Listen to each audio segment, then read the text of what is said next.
Hey guys, welcome back to the another video.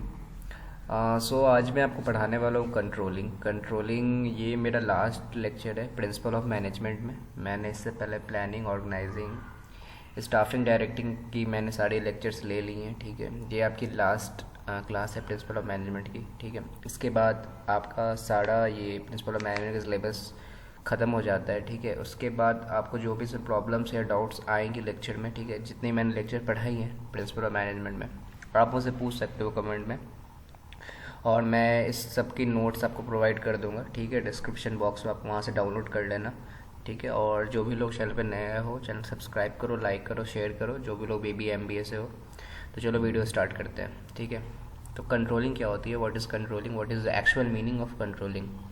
ठीक है, तो मैंने मीनिंग या डिफिनीसन कुछ भी बोलो इसको। ठीक है, तो one of the most essential qualities required in manager is that he should command the respect of his team. This allows him to direct and control their action. इस पॉइंट का मतलब क्या होता है कि आपने सब कुछ कर ली, प्लानिंग कर ली, स्टाफिंग कर ली, रिक्रूट कर ली, ठीक है, डायरेक्टिंग भी कर ली, बट उसको आप लोग कंट्रोल नहीं करोगे तो कोई भी चीज़ सिस्टमेटिक ढंग से नहीं होता है। ठीक है, जब तक आप किसी का रिस्पेक्ट नहीं करोगे अपने एम्प्लॉयज़ की, अपने टीम मेंबर्स की, तो तब तक क्या होता है, कोई भी काम या कोई भी गोल, आपका जो टास्क है कंपनी में, ऑर्गेनाइजेशन, वो पूरा नहीं होगा। तो इसलिए यहाँ पे एक लाइन दी हुई है, respect of his team, this allows him to direct and control their action. ठीक है, कोई भी चीज़ कंट्रोल में ही ना होता है, कि जैसे कि कोई भी चीज़ आप लोग कंट्रोल में ही देखते हो, क्योंकि हर चीज़ आउट ऑफ कंट्रोल होगी तो वो चीज़ काम पूरा नहीं होगा। ठीक है, controlling is one of the most important function of manager. ठीक है, in order to seek plan result from the subordinates, a manager needs to exercise effective control over the activities of the subordinates। ठीक है, तो ये क्या करता है controlling, कि ये क्या बोलता है, मैनेजर का सबसे इम्पोर्टेंट रोल होता है कि वो अपने सबऑर्डिनेट से उनका रिजल्ट्स मांगे। ठीक है, मैनेजर जो मैनेजर का नीड क्या है उसका मांग के एक्सरसाइज इफेक्टिव कंट्रोल होना चाहिए, उनके सबऑर्डिनेट उनसे कोऑर्डिनेट करे, उनसे बातचीत करे, तभी तो एक मैनेजर या एम्प्लॉयज़ के बीच में कोऑर्डिनेशन रहेगा। ठीक है, इसको अदर वर्ड्स में बोल सकते हैं, controlling function can be defined as ensuring the activities in an organization are performed as per plans के अकॉर्डिंग चले। ये नहीं कि आपका आउट ऑफ प्लान चले, कि आपका प्लान कुछ और है इस काम को पूरे करने का और ये काम दूसरे ढंग से हो रहा है।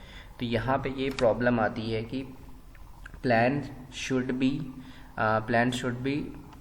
Run as in in performed as plan. ठीक है, तो ये सब आपका प्लानिंग के मतलब प्लानिंग भी इसमें आता है। ठीक है, कंट्रोल में जब तक प्लानिंग नहीं करोगे तब तक कुछ कंट्रोल में नहीं हो पाएगा। ठीक है, तो controlling also ensure that the organization resources are being used effectively and efficiently for the achievement of predetermined goals. देखो, गोल्स का तो सब में आता है कि बिना गोल्स पे काम किए हुए तो ऐसा तो नहीं है, किसी ना कोई भी तो टारगेट होता है किसी कंपनी में, कोई प्रोजेक्ट का हो टारगेट या फिर कोई भी वर्क का भी टारगेट हो।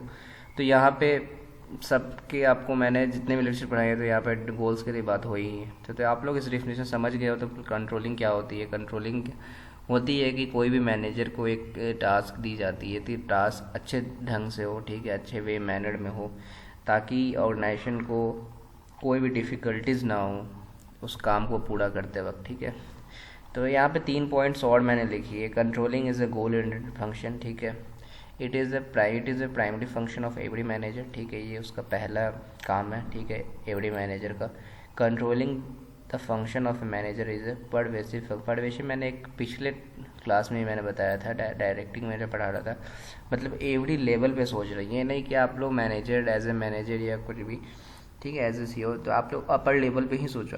आपको डेप्थ में जाना है, बॉटम लेवल पे भी सोचना है, बॉटम लेवल के एम्प्लॉय से ही बात करनी है। ठीक है, तो ये सब क्या होता है, परवेसिव फंक्शन इसको बोलते हैं, मतलब एवरी लेवल पे आपको देखना है। ठीक है,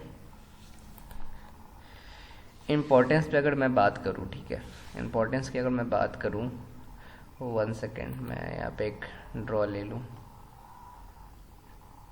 ठीक है,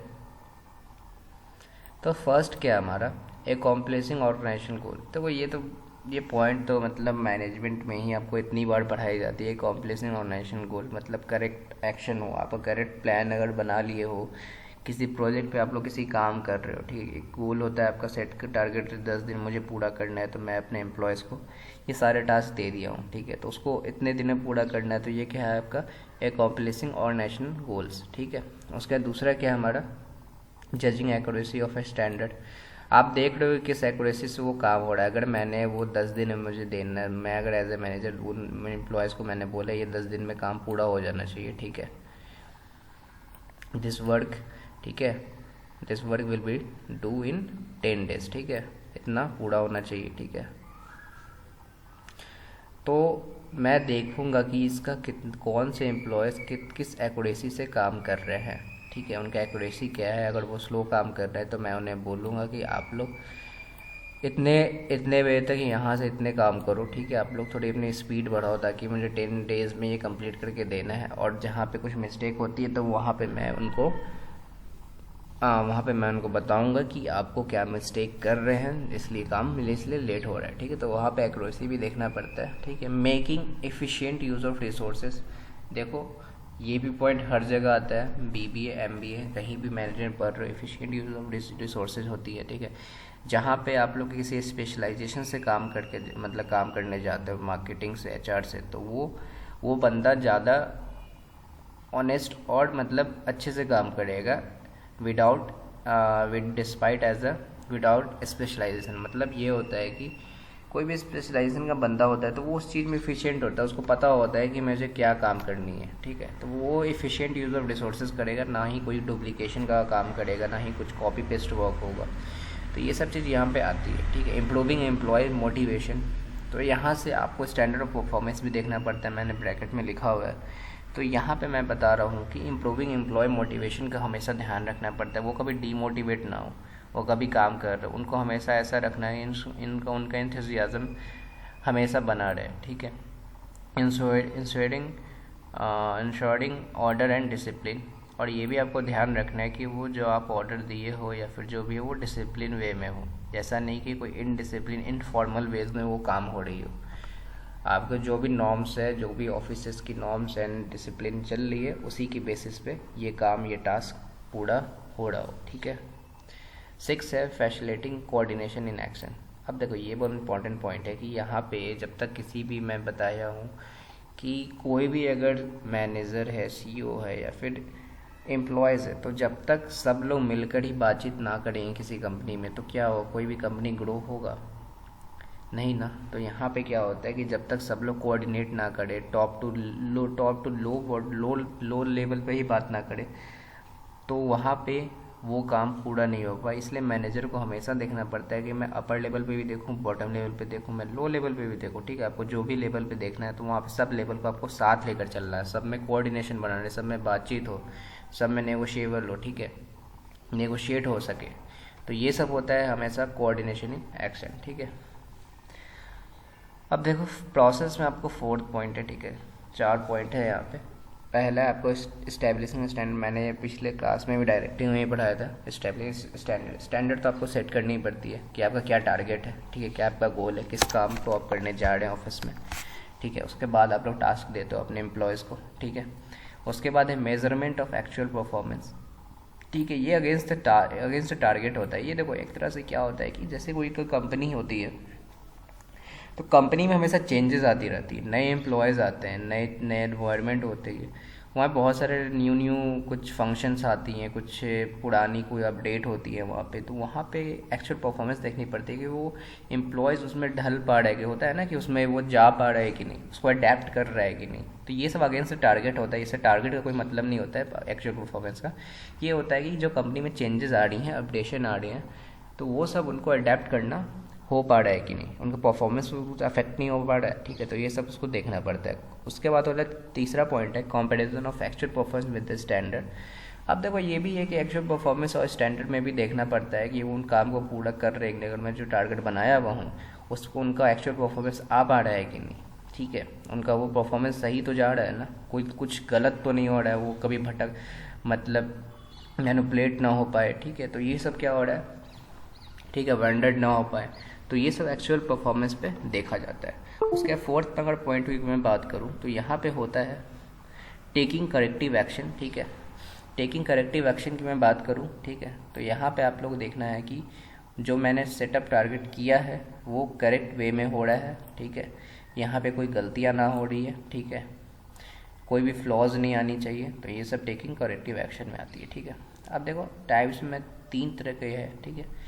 फर्स्ट है फीडबैक कंट्रोल। अब देखो कोई भी मैनेजर अगर काम दिया हो तो वो फिनिश तो होगा, जब फिनिश हो जाए तो वहाँ पे फीडबैक होगा, इन्फॉर्मेशन होगा, फीडबैक कि आपको ये काम करने में जो भी प्रॉब्लम्स आई हो वो मुझे आप बताओ, क्या आपको फेस करना पड़ा इस टारगेट को पूरा करने में, आपने क्या क्या यूज़ की, आपने कहाँ कहाँ से इन्फॉर्मेशन, जो भी होता है इस टास्क को जो भी पूरा करते टाइम, ठीक है, आपको बताना पड़ता है कि ऐसा मुझे ये लगा, मुझे वो लगा, मुझे इसमें और भी कुछ ऐड करनी चाहिए थी, मुझे और भी कुछ इसमें फ्लॉज लगी, तो ये सब आपको सारा कुछ बताना पड़ता है अपने मैनेजर को, ठीक है। तो ये होता है फीडबैक कंट्रोल। आप लोग कहीं भी जाते हो, जैसे कि कोई भी शॉपिंग भी करते हो फ्लिपकार्ट अमेजोन पे, तो वहाँ भी होता है ना एक फीडबैक सेक्शन कि आप लोग आप बताओ इस प्रोडक्ट के बारे में कैसा लगा, तो होता है ना कि आप जब प्रोडक्ट यूज़ कर लिए तभी तो होता है फीडबैक, जब आप लोग यूज़ कर चुके हो तो आप लोग फीडबैक देते हो, तो उस टाइप का ये भी है, ठीक है। कॉन्करेंट कंट्रोल क्या होता है? रियल टाइम कंट्रोल, मतलब आप रियल टाइम देखते हो कि हो क्या रहा है एक्चुअली, ठीक है। जैसे ही कोई काम हो रहा है, ठीक है, जैसे कोई प्रोजेक्ट पे काम हो रहा है, प्रॉफिटेबल प्रोजेक्ट, तो वहाँ पे कुछ देख रहे हो कि वहाँ पे आप लोग देख रहे हो कि मैनेजर ऐसे देख रहा है कि वहाँ पे कुछ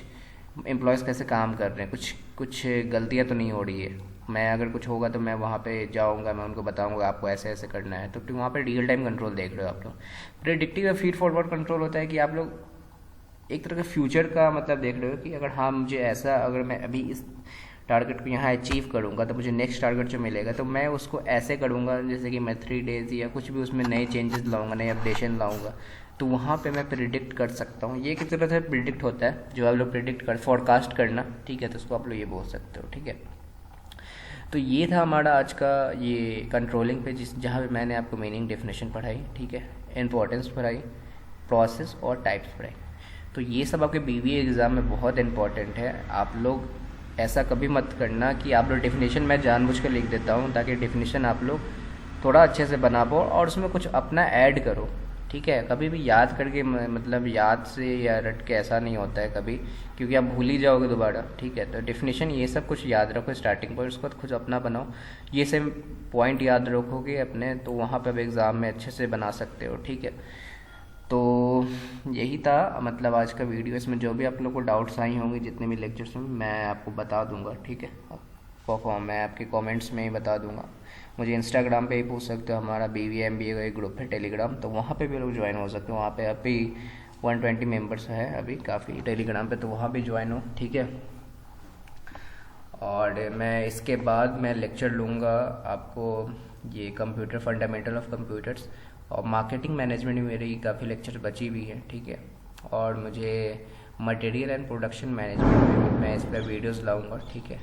और MBA की वीडियोज़ अब आएंगी, ठीक है, तो जो भी सब्जेक्ट्स होती है, ठीक है।